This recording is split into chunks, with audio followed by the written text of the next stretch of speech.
Hey guys, happy quarantine. I wanted to talk to you guys about poetry books because I know I post a lot of quotes and people often ask me what I think that they should read. So I'm going to show y'all my favorite poetry books, and maybe since it's quarantine and there's not much we can do, y'all should read some of them.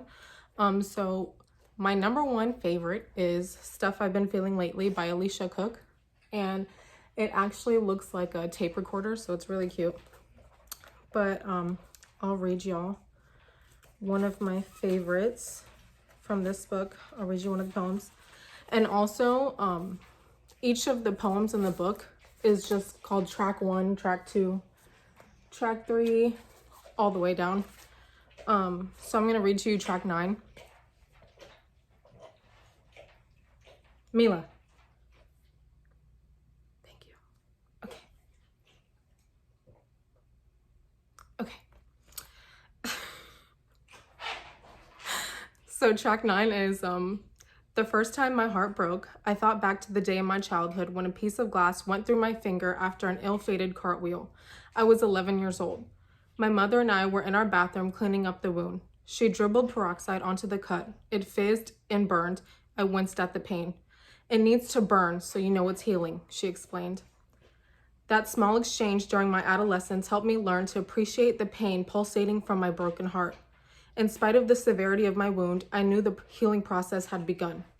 Currently listening to Big Sean, Dark Sky, Skyscrapers. So in every poem, she writes at the bottom what she's currently listening to as far as music. So you can see this one here. I don't know if it's like clear or not, but right there it says currently listening to, and they all have that.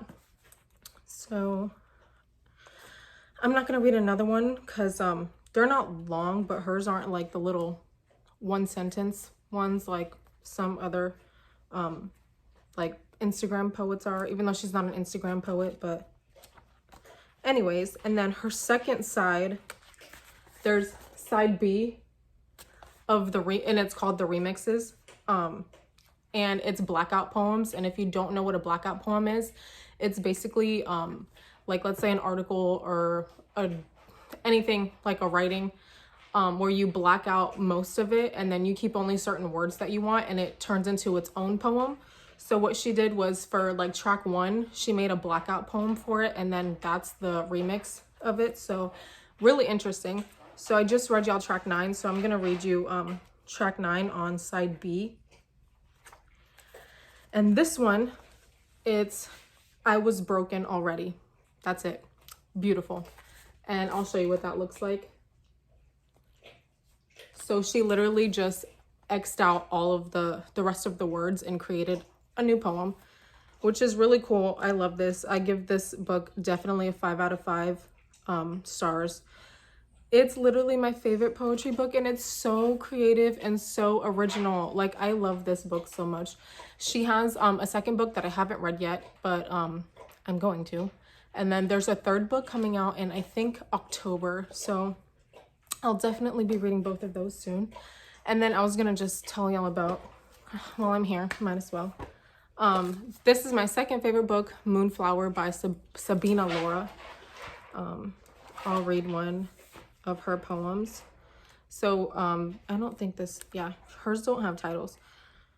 This is on page 3. It says, I spend my days dreaming and my nights wide awake. I live in yesterday and I speak in I'm sorry, because even when my smile says sunshine, my eyes still say with a chance of rain. And then see what I mean, hers are a little shorter than Alicia Cook's are, which is fine. I don't mind either one. This one's from page 31, and it says, you push me under the water and pull me back out, and I thank you for saving me. Oh, amazing. I love it. My dog is licking her paws. I'm so sorry for the background noise. And then my ultimate favorite poem in this entire book. I am a moonflower. I will bloom even when it's dark. Hence the title. Get it? Okay. And it actually has like a moon in the flowers. So it's really cute. I love this one. This one's a lot shorter, so if you're not really like a reader, or I don't know, you just want to get started and try it, I guess this would definitely be one of the books to go to. And these books are nice because you can literally finish the whole thing in an hour. So if you go, I don't have time. Yes, you do. You watch Netflix like everybody else. This one, If My Body Could Speak, it's by Blythe Baird. I really liked it. It's not, I know it's not about like makeup or anything like that. It's literally about like sexual harassment and like eating disorders and things like that. So if that's something that you can connect to or relate to, then this is definitely a good book for you to read. Hers are on a little bit on the longer side. They're not like the one that I just showed you, Moonflower. They're a little bit longer poems. And then there's always like the typical go-to, which is Amanda Lovelace. I like her poems. I like her books. I think they're great, but she does do more like basic things. So her poems are a lot more broad, so everybody can relate to them. They're not like super on the point of what you're exactly trying to say. But I still like. So yeah, if poetry books are something that you think you want to do, or maybe you just have some extra time and you need to stimulate that brain, then I highly recommend these two. Also, I just remembered, there's a book by Billy Chapata, and it's called Chameleon Aura. If you like the spiritual, like chakra type of things, you'll love his books. His are split up by color, you know, like Ruby Carr. Hers are like blooming, whatever, dying, I don't know. His are literally split up by like red, blue, green, because it's a chameleon. Yeah, so good.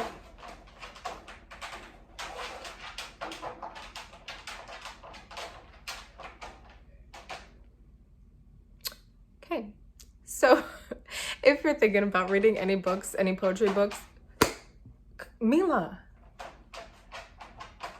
Jesus.